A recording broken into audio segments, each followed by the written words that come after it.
White show. Which one, old man, that ain't got time? Shake your head.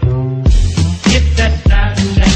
Put it in pockets like it's back. Going downtown. Fuse is about these 4 characters who join up and kill people with cool looking guns. And this little trip of theirs, they get trapped by this ninja looking bad people guys who are like destroying the world or something along those lines. You have to stop them because you're the good guy. Also, there's a bunch of bantering between the main characters because, well, that's what they have to do to keep it fun, I guess. The gameplay is third-person shooting, little platforming with lots of shooting. That's the whole game. Each character has their own special gun, and then later gets special power. It's something you would expect from Insomniac because they like to mix and match special powers and guns and all that stuff. Kind of like Ratchet and Clank or Resistance.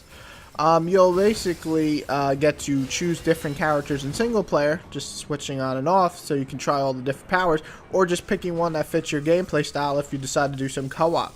Is this shooter from Insomniac, the minds behind Resistance and Ratchet and Clank, worth picking up, or is it a dud? Well, we're gonna find out. Your father's a real prize. He got us out, didn't he? Come on, I'd rather not be here. Which one, old man, that ain't got time? Shake your head. Get that Ratchet. Put it in pockets like it's back. Going downtown. I love the look of some of the weapons, from turning them into black crystal looking things to making a vortex of hell to even building a cool little shield around you like the Matrix. These special weapons and powers make the game quite fun to look at when blasting up baddies.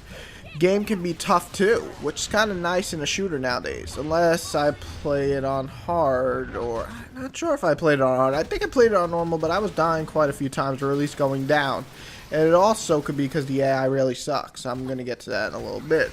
It's pretty long. Each level is a minimum of like 1 hour, usually closer to 2. So if you're looking for content, you'll definitely get it here. Plus it has a level up system, kind of like an RPG, but it doesn't really work all that well. It's a co-op game, so it's 4 players. So if you have some buddies, let them join you because it's a lot more fun.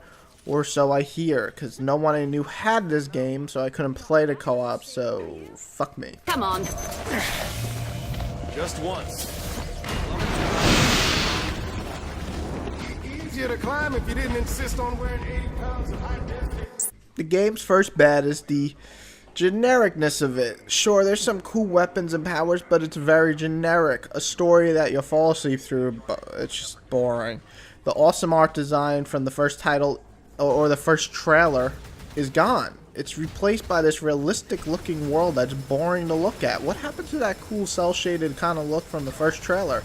Even the levels themselves are boring to go through. The objectives for the levels are very sameish. Throw enemies back until you kill them all, collect the power knob thingy and put a machine to move on.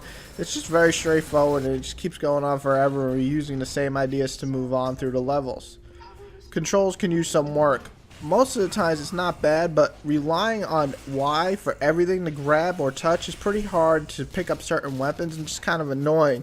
Also, you stick to walls oddly. Sometimes you go off of them for no real reason too, even though you are moving. It's kind of just doesn't make sense.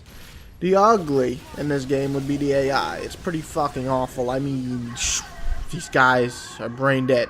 They will stand there for like 6 seconds while you're down and you're like, come heal me. They're like, oh hey, that's my partner, he's dying. And I'm like, yeah asshole, I've been dying, so help me.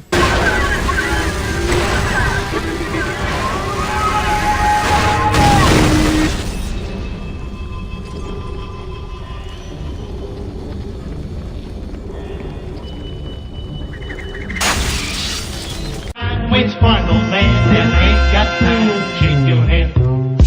Get that Ratchet. Put it in pockets like it's back. Going downtown. It's not that Fuse is a bad game. Look at the puggy.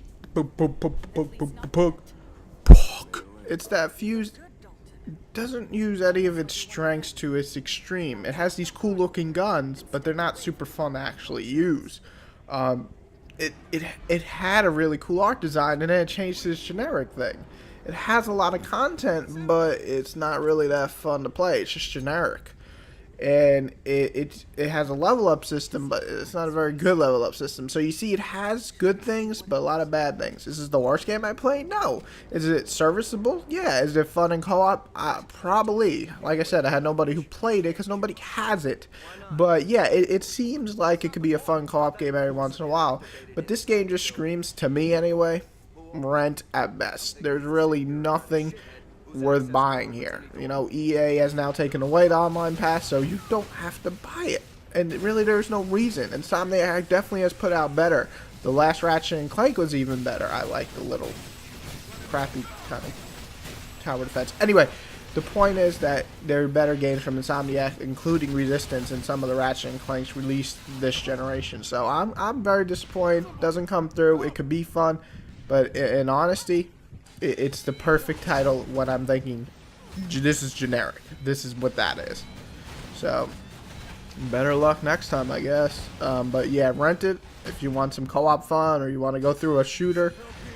But there's too many other games coming out that really, they are worth your time more so than this. I'm also wondering why in the blue hell. Why? Okay, I really have nothing funny to say this time. This game has generically turned me into generic mode. And I have nothing to say. I'm sorry. Pug power. If you would like to support my book, easily just go on Amazon.com, type in Exterminators Infected, and either pick the ebook or the paperback and purchase. Thank you very much for the support. It means a lot.